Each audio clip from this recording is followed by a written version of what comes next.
समस्त NIS delete साथियों का स्वागत है आपके अपनी YouTube channel MKS teaching point में। साथियों, वैधता को लेकर के एक बड़ी खबर इस वीडियो के माध्यम से आपको अवगत कराएंगे। जानेंगे क्या कुछ निष्कर्ष एनआईएस डिलेट साथियों के लिए निकल कर आ रहा है। तो वीडियो को अंत तक जरूर देखिएगा और सभी साथियों को शेयर कीजिएगा। और जो साथी चैनल पर पहली बार विजिट कर रहे हैं तो कृपया चैनल को सब्सक्राइब करके बेल आइकन जरूर प्रेस कर लें। साथियों, आप सभी के सामने एक महत्वपूर्ण जो है स्पष्ट तौर पर एक निष्कर्ष निकलकर सामने आ रहा है। साथियों, इसमें क्या क्या चीज़ें स्पष्ट की गई हैं, आइए आपको अवगत कराते हैं। जैसा कि साथियों आप सभी को पता है, सुप्रीम कोर्ट ने एक बड़ा फैसला बीएड के भी परिपेक्ष में दिया है और एक बड़ा फैसला एनआईएस डीएलएड को लेकर के भी दिया है। साथियों, उन सभी का जिक्र करते हुए यहाँ पर क्या निष्कर्ष निकल कर आ रहा है वो हम आपको अवगत कराएंगे। जैसा कि साथियों आप सभी को पता है, यहाँ पर लिखा गया है कि माननीय सर्वोच्च न्यायालय के उपरोक्त आदेश के मद्देनजर बीएड अभ्यर्थी चयन एवं नियुक्ति के लिए विचार किए जाने के उत्तरदायी नहीं है। आगे साथियों आपके एनआईएस डीएलएड को लेकर के भी बड़ी स्थिति स्पष्ट की गई है। लिखा गया है इसी तरह यह भी राय है कि प्रारंभिक शिक्षा में ओपन एंड डिस्टेंस लर्निंग संक्षेप में ओडीएल मोड के माध्यम से आयोजित प्रारंभिक शिक्षा में 18 महीने के डिप्लोमा संक्षेप में डीएलएड पर विचार किया जाए। राष्ट्रीय मुक्त विद्यालय शिक्षा संस्थान को वैध माना जाए।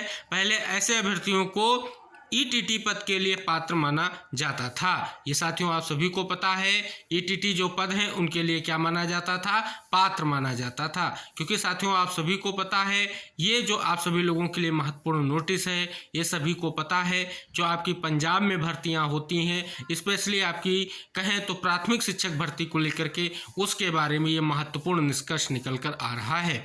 आगे लिखा गया है, हालांकि अब भारत के माननीय सर्वोच्च न्यायालय ने अपने निर्णय 11/8/2023 में एसएलपी संख्या जो आपकी थी जयवीर सिंह अन्य बनाम उत्तराखंड राज्य में निम्नलिखित आदेश जो है पारित किया है। क्या लिखा गया है कि 41 नंबर का जो पैरा है आदेश का, उसका यहाँ पर जो है जिक्र किया गया है। क्या लिखा गया है कि ऊपर इस न्यायालय द्वारा जो कहा गया है उसे ध्यान में रखते हुए हम पाते हैं कि उच्च न्यायालय ने यह मानने में गलती की है कि एनआईएस द्वारा ओडीएल मोड के माध्यम से आयोजित 18 महीने का डिप्लोमा 2 साल के नियमित डिप्लोमा के बराबर है, खासकर तब जब वहाँ था रिकॉर्ड में ऐसी कोई सामग्री नहीं दी गई है जिसे दूर दूर तक यह पता चले कि ऐसी योग्यता की सिफारिश विशेषज्ञ निकाय यानी एनसीटी द्वारा की गई थी। इसके विपरीत एनसीटी के 6 सितंबर 2019 के संचार, एमएचआरडी के निर्देश और 22 सितंबर 2017 के मान्यता आदेश से स्पष्ट रूप से पता चलता है कि 18 महीने का डिप्लोमा इन सर्विस शिक्षकों को एक समय की खिड़की के रूप में प्रदान किया गया था। 2017 संशोधन अधिनियम और 1 अप्रैल 2019 की बाहरी सीमा के बीच न्यूनतम योग्यता प्राप्त करें।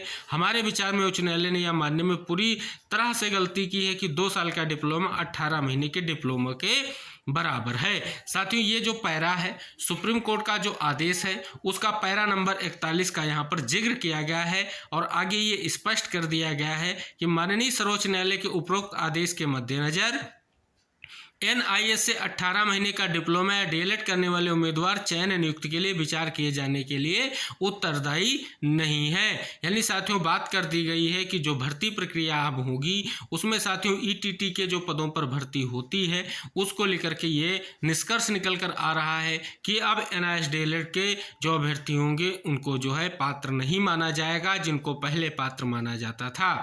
आगे साथियों लिखा गया, तदनुसार भारत के माननीय सर्वोच्च न्यायालय द्वारा उपरोक्त एसएलपी में तय किए गए कानून और 30/5/2024 की कानूनी राय के मद्देनजर बीएड वाले उम्मीदवार ईटीटी शिक्षकों के पद के लिए 2 वर्षीय ईटीटी डिप्लोमा कोर्स की बजाय योग्यता पर विचार नहीं किया जाएगा।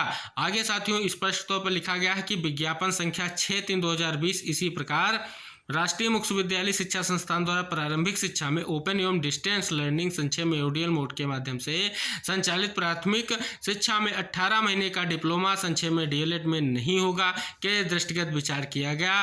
निर्णय आप सभी को पता है, स्पष्ट तौर पर बात की गई है। इसमें साथियों 8/4/2024 को जो आदेश का उल्लेख किया गया है, साथियों ये बीएड के परिपेक्ष में जो क्लेरिफिकेशन याचिका का जो है आदेश है उसकी बात यहाँ पर की गई है। और सीधे तौर पर साथियों आप सभी को पता है कि 18 महीने का जो आपका डिप्लोमा है, जिसको सुप्रीम कोर्ट ने अपने जो है स्पष्ट तौर पर आदेश में ये माना है कि जो डिप्लोमा है ये 2 साल के डिप्लोमा के बराबर मान्य नहीं है। तो इस वजह से साथियों स्पष्ट हो रहा है कि अब जो है स्पष्ट तौर पर जो NIST के हमारे साथी हैं उनको जो है ETT के पद पर पात्र माना नहीं जाएगा। ये कहीं ना कहीं स्पष्ट तौर पर इस नोटिस का बड़ा निष्कर्ष निकल कर आ रहा है। कहें साथियों तो एक बड़ा झटका साथियों स्पष्ट तौर पर निकलकर सामने आ रहा है। फिर से साथियों कहीं ना कहीं इस उद्देश्य से प्रयास किए जा रहे हैं कि जल्द से जल्द NIST की वैधता के परिप्रेक्ष्य में जो भी स्थितियां हो क्लियर हों। लेकिन लगातार आप देख रहे हैं कि जो भी भर्तियां उनसे पहले कहीं ना कहीं स्पष्ट तौर पर ये बड़ी स्थिति स्पष्ट की जाती है और विशेष तौर पर स्पष्ट कर दिया जाता है कि अब जो है आगे आने वाली भर्तियों में स्पष्ट तौर पर मौका नहीं मिलेगा। और ऐसा साथियों स्पष्ट तौर पर जजमेंट के बाद भी देखा गया है। जो ऑनगोइंग प्रोसेस में भर्तियां थीं उनमें भी कहीं ना कहीं NIST को कहीं ना कहीं स्पष्ट तौर पर चांस मिलने में बड़ी स्थिति स्पष्ट नहीं हो सकी है।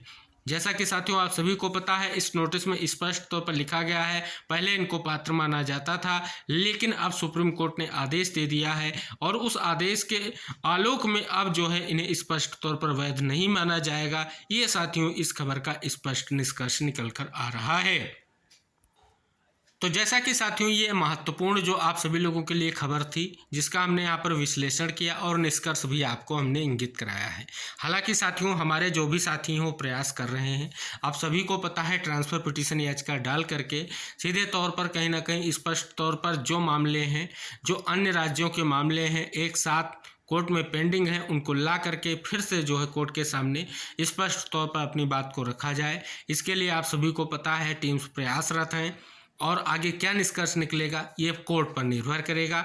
लेकिन साथियों वर्तमान में जो इस प्रकार से निष्कर्ष निकल कर आ रहे हैं कहीं ना कहीं उनसे जो है एक स्पष्ट तौर पर बड़ी स्थिति स्पष्ट हो रही है कि जो स्थितियां हैं वो कोर्ट के आदेश के कारण अभी प्रभावी हो रही हैं। और जब तक जो है साथियों कोर्ट की तरफ से कोई आदेश नहीं आएगा आपको ऐसी स्थितियां देखने को मिलती रहेंगी।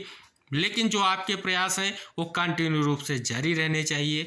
आने वाले समय में NIST की वैधता को लेकर के फिर से निष्कर्ष निकले और साथियों आप सभी का जो प्रयास है फिर से सार्थक हो ऐसी उम्मीद की जाती है। तो साथियों फिलहाल ये जो महत्वपूर्ण नोटिस थी जिसके बारे में आप सभी के मन में जिज्ञासा थी आखिर क्या स्थिति रहेगी, क्या कुछ इससे निष्कर्ष निकल कर आ रहा है, उसके बारे में हमने इस वीडियो के माध्यम से आपको सारी चीज़ें इंगित करा दी है। उम्मीद करेंगे जो भी साथी इस वीडियो से जुड़ेंगे अन्य साथियों तक जरूर शेयर करेंगे और अगर आप चैनल पर नए हैं तो चैनल से ज़रूर जुड़ें और अन्य साथियों को भी चैनल से जुड़ने के लिए ज़रूर प्रेरित करें, क्योंकि जो भी महत्वपूर्ण इन्फॉर्मेशन होगी वो आपको वीडियो के माध्यम से मिलती रहेगी। मिलते हैं नेक्स्ट अपडेट के साथ, तब तक के लिए बाय बाय, टेक केयर साथियों।